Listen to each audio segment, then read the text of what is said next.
तुम्ही पाहत आहात MCN न्यूज मराठी।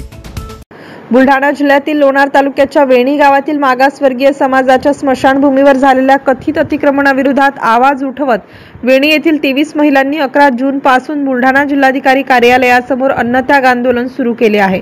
गट क्रमांक 195 मधील संबंधित जागा ही स्मशानभूमीसाठी आरक्षित असून गेल्या 20 वर्षांपासून ती जागा त्यांच्याच ताब्यात आहे। या ठिकाणी कंपाऊंड वॉल बांधण्यात आले आहे। ग्रामपंचायतीच्या नोंदवहीत या जागेची 8 नोंद अस्तित्वात आहे असा दावा आंदोलकांनी निवेदनातून केला आहे। दरम्यान ही जागा गावातील लोकप्रतिनिधींकडून बळकावण्याचा प्रयत्न होत असून पोलीस संरक्षणात जागा हडपल्या जाण्याची शक्यता अनुषंगिक निवेदनात करण्यात आली आहे। जिल्हाधिकारी यांना हे निवेदन देण्यात आले आहे। परिणामी गावात कायदा व सुव्यवस्थेचा प्रश्न निर्माण होण्याची शक्यता आहे। त्यामुळे स्मशानभूमीच्या जागेत कोणताही बदल करू नये अशी मागणी महिलांनी केली आहे। अनुषंगिक निवेदनावर शोभा परमेश्वर जाधव, बेबी वाघमारे, वर्षा वाघमारे, मीना वाघमारे यांच्यासह जवळपास 41 जणांच्या स्वाक्षऱ्या असून जिल्हाधिकाऱ्यांनी तात्काळ लक्ष घालून हस्तक्षेप करावा अशी मागणी आंदोलकांनी केली आहे।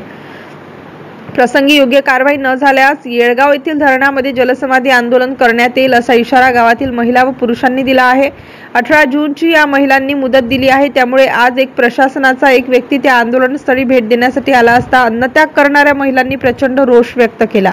त्यात असंख्य महिलांची प्रकृती बिघडली। तेव्हा समाजसेवक कुणाल पैठणकर यांनी तात्काळ उपोषणस्थळी धाव घेत ॲम्ब्युलन्स बोलावली व त्या महिलांना उपचारार्थ भरती करण्यात आले आहे।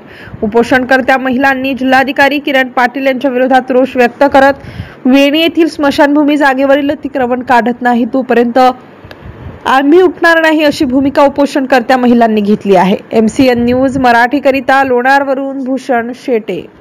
पूर्वीपासून म्हणजे गट नंबर 193 जिथं आपली स्मशानभूमी आहे ती जागा आहे 193 किती नंबर आहे आणि 195 पण म्हणजे गावात तुमच्या दोन आणि 93 ची आपण जिथं आता जाळतो ती आहे गट नंबर 195 नाही। तुम्ही जी मागणी केली तो जो ग्रामसेवक आहे त्याला शोकास नोटीस दिली साहेबांनी याच्या